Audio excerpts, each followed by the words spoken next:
Good morning mga kabaso. Pakita lang po ako sa inyo na nabili kong para sa aking aso na si Pita. Ito si Pita. Ayan.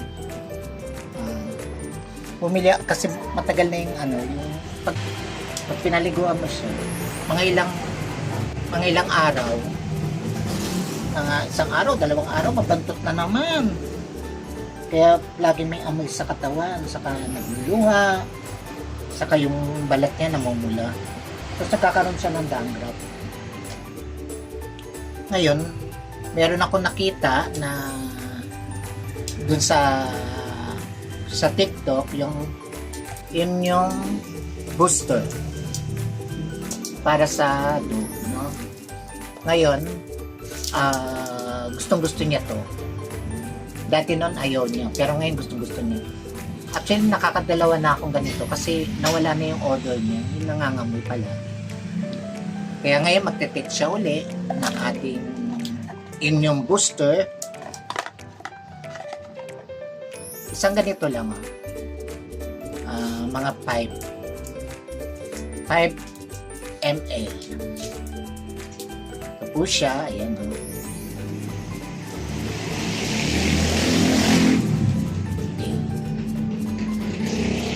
Ngayon, lalagyan na natin ito.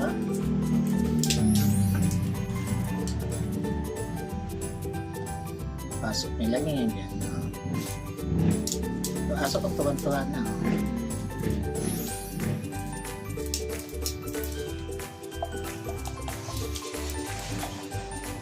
Gusto niya to. Gusto niya. Atat na atat. Ayan po, nagwawala na. Nagwawala si Pito. Kasi favorite ito.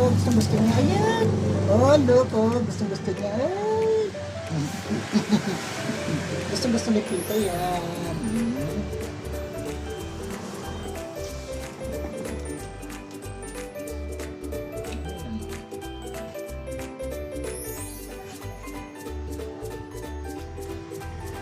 Saka pampagana po ng kain. Ito naman actually si Pita, yung aking boy.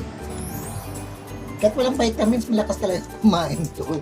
Ayan o, gusto niya pa o. Gusto niya pa. Gusto niya pa o. Talagang matakaw lang talaga itong gobi ko. Matakaw.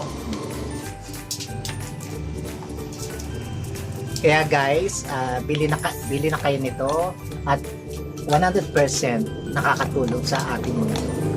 Okay guys, good morning. Bye!